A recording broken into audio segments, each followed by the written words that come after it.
என் தரப்பின் நியாயங்கள் எதுவும் தெரியாமல் பேசிய அத்தனை நாவுகளின் வஞ்சகத்தையும் ஏன் பொறுமையோடு கையாண்டேன் தெரியுமா? ஒரு நாள் நீங்களே உங்களுக்கு எதிராக சாட்சி சொல்லக்கூடிய நாள் வரும்.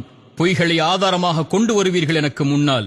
அதை முறியடிக்க இறைவன் என்னோடு இருந்து ஒரு நாளை ஏற்படுத்துவான் என்பதற்காக மட்டும்தான் அந்த நிலையில் நான் பொறுமையை கையாண்டேன். அந்த வீடியோவில் நீங்கள் எனக்கு முன்வைத்த அவதூறான குற்றச்சாட்டுகள், 1 கோடி ஹவாலா பணம், மாற்ற வந்தவரை பிடித்து விட்டோம், காவல்துறை உங்களுக்கே தகவல் கொடுத்தது இது நடப்பதை, நான் மாற்ற வந்த 1 கோடி ஹவாலா பணம் யாருடையது, எங்குடையது, யாரின் பணம் அது, அவரின் பெயர் என்ன, காவல்துறை உங்களுக்கு தகவல் கொடுத்தது என்று சொன்னீர்களே, காவல்துறை உங்களுக்கு தகவல் கொடுக்க நீங்க என்ன அரசு அதிகாரிகளா? அல்லது சம்பந்தமான விசாரணை எங்கே, வழக்கு எங்கே? 15 காவல் அதிகாரிகள் உங்கள் பள்ளிவாசலை சுற்றி இருந்தார்கள் இதை அறிந்தவுடன் என்று சொன்ன நீங்கள், 100க்கு நீங்கள் தகவல் கொடுத்தவுடன் ஏன் ஒரே ஒரு காவல் அதிகாரி மட்டும் வந்தார்? ஒரு குற்றவாளியை அப்படித்தான் பாதுகாத்து பைக்கில் அழைத்துச் செல்வார்களா? இல்லை என்றால் உங்கள் ரவுடி இந்த அராஜக போக்கில் இருந்து என்னை பாதுகாப்பதற்காக அவர் அழைத்துச் சென்றாரா? 10 கோடி மோசடி என்று கூச்சலிட்டீர்கள். யார் எனக்கு அந்த 10 கோடி அளித்தவர் என்று கூறினீர்கள்? எந்த அடிப்படையில் அவர் எனக்கு 10 கோடியை கொடுத்தார் என்று குறிப்பிட்டீர்கள்? சரி, அவர் 10 கோடி கொடுத்த கணக்கை அவர் நீதியாக நிரூபிக்கட்டும், உண்மை ஒரு நாள் வெளியே வரும். சரி, அந்த நபர் யார்? உங்கள் இயக்கத்திற்கும் அவருக்கும் என்ன சம்பந்தம்? உங்கள் 10 பேர் கொண்ட வெள்ளை யூனிஃபார்ம் அணியும் உங்கள் ஜமாஅத்திற்கு முதலீடு செய்யக்கூடிய நபர் அவர் இல்லையா? உங்கள் ஜமாஅத்திற்கு எதிராக அமைந்த TNDG அமைப்பு தெருவாசிகளிடம் சென்று கேட்போமா? உங்களுக்கு முதலீடு செய்து உங்கள் ஜமாஅத்திற்கு வழிகாட்டக்கூடிய தலைவர் அவர்தானே.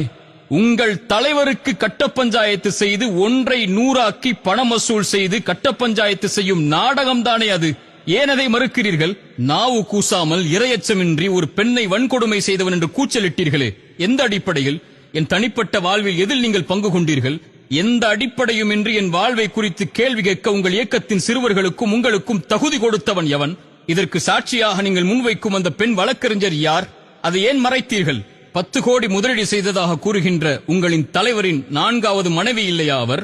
பொருளாதார மோசடிக்கு கணவரும் பெண் குற்றச்சாட்டுக்கு அவருடைய மனைவியும், இவர்களின் 10 பேரின் இயக்கம் ஒரு தனி மனிதனுக்கு எதிராக இப்படி படுகேவலமான அவதூறுகளையும் பொய்களையும் பொது சமூகத்தின் மத்தியிலே கட்டவிழ்த்து விட முடியும்?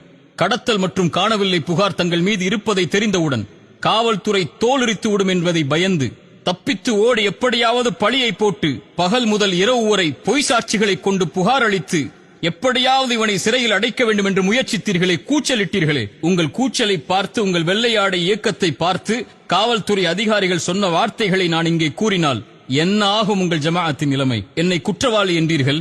அப்படி என்றால் உங்கள் இயக்கம் எந்த தொந்தரவும் கொடுக்க மாட்டோம், இவரின் பாதுகாப்பை உறுதி செய்வோம் என்று தலைதொங்க காவல் நிலையத்தில் நீங்களும் உங்கள் தலைவரும் எழுதி கொடுத்தீர்களே, அந்த நகலை நான் வெளியிட வேண்டுமா?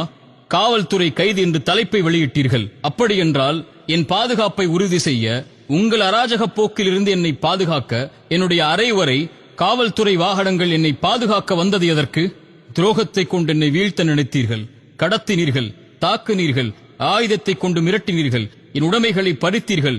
அன்றாட தேவைக்கு நான் செல்வதை கூட கதவை திறந்து செல் என்று நாவு கூசாமல் அதிகாரம் செய்தீர்கள். 3 மணி நேரம் உணவில்லாமல் சிறுவர்களை கொண்டும் வாலிபர்களை கொண்டும் என்னை தாக்கி ஒரே இடத்தில் உட்கார வைத்தீர்கள். இதுதான் உங்களுடைய இஸ்லாமின் நீதியா? இது குறித்து காவல்துறைக்கு நான் அளித்த புகாரையும் மருத்துவ அறிக்கையையும் காயங்களின் புகைப்படத்தையும் வெளியிட்டால் உங்கள் நண்பன் நாடகம் என்னவாகும் என்று தெரிந்து கொள்வோமா? இங்கு தப்பிக்கலாம் உங்கள் அதிகார பணபலத்தை வைத்து. இறைவனின் நீதிமன்றத்தில் அணுவும் நகர முடியாது. என் தரப்பின் நியாயம் வெளிவராது என்ற குருட்டு நம்பிக்கையில் என்னை பற்றி, என் வியாபாரத்தை பற்றி எந்த அறிவும் இல்லாமல் 1 மணி நேர வீடியோவை வெளியிட்டு அவரிடம் பணம், இவரிடம் பணம், இல்லாத ஸ்கூலுக்கு பணம், ஒரே நிறுவனத்தை வைத்து பல முதலீடு என்ற அடிப்படை ஆதாரமற்று இங்கு தேடினோம் அங்கு தேடினோம் தொடர்பு